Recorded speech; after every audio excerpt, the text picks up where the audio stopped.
십자가에 못 박히시다.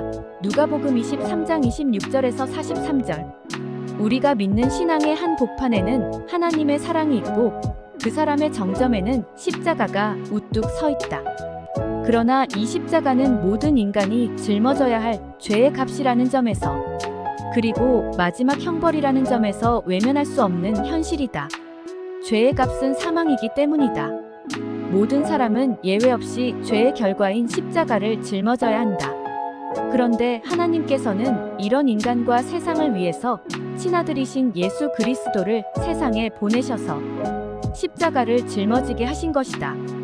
이런 엄청난 구원의 역사를 이루기 위해서 십자가를 대신 짊어지신 것이다. 그리고 모든 죄의 값을 다 치루었다고 용서를 선포하신 것이다. 그러므로 이 위대한 하나님의 구원하시는 사람을 우리가 인정하고 고백하고 감사하는 것이다. 저들을 사하여 주옵소서. 자기들이 하는 것을 알지 못함이니이다. 예수님이 가상칠언 티 중 첫 번째 것으로서 영적 무지로 인해 자신이 메시아임을 깨닫지 못하고 십자가에 못 박은 자들의 죄를 용서해달라는 중보기도이다. 예수님이 하신 이 기도는 변명을 해주려는 것이라기보다는 용서를 속성으로 갖고 계신 하나님께 자비를 부르짖는 것이다. 그 기도에는 속죄일에 드리던 기도들이 메아리친다. 예수님께서 십자가에 못 박혔을 때 우편에 못 박힌 두 강도가 있는데 두 강도 중 하나가 십자가상에서 회개한 후 구원을 얻게 되었다. 예수님은 십자가에 못 박힌 고통의 순간에도 잃어버린 자를 찾아 용서하시고 그 용서의 분명한 확인답게 십자가 우편 강도에게 그 즉시로 낙원에 함께 있으리라고 약속하였다. 우리의 유일한 소망은 하나님께서 용서해 주실 뜻을 가지셨기 때문이 용서해 주시게 되는 것이다. 우리에게는 달리 용서를 구할 만한 근거가 없다. 용서란 기억하지 않는다 또는 지워버리다 라는 뜻을 가지고 있다. 그러므로 만일 우리가 하나님께 용서받았다고 한다면 전혀 새로운 차원에서 관계를 시작할 수 있는 것이다. 용서받기 이전과 이후의 관계가 완전히 달라진다는 의미이다.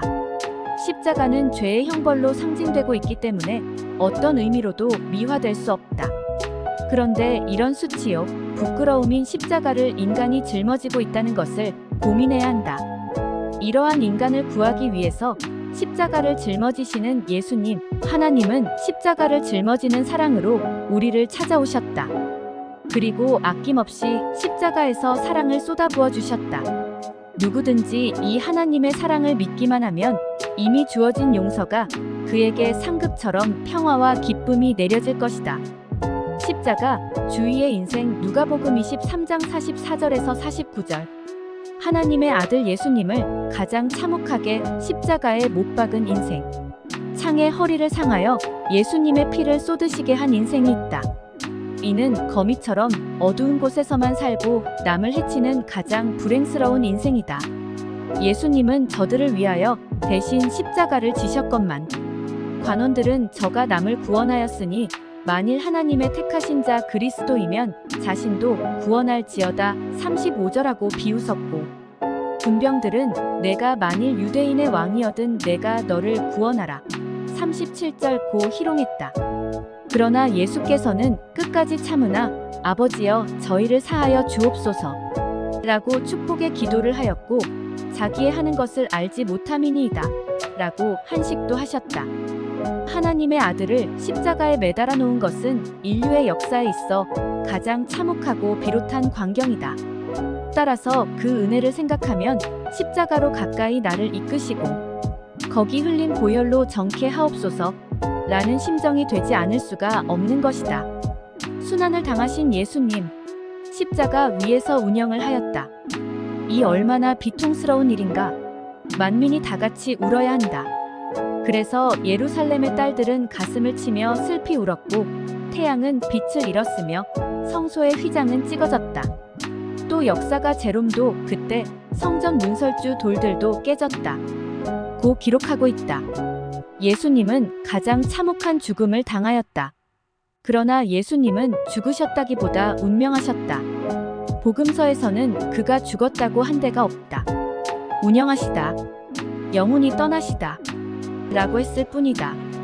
여기 운명하시다는 뜻은 죽었다는 말도 되지만, 그러나 내가 다시 목숨을 얻기 위하여 목숨을 버릴 이요 6017 모든 사람을 위하여 죽음을 맛보려 하실 129의 뜻이다. 곧 무죄자의 죽음이요 대속자의 죽음이다. 따라서 백부장은 이 사람은 정령 의인이었도다 라고 하며 하나님께 영광을 돌렸다. 마치 주님을 위하여 순교한 수천의 성도들과 같이 말이다.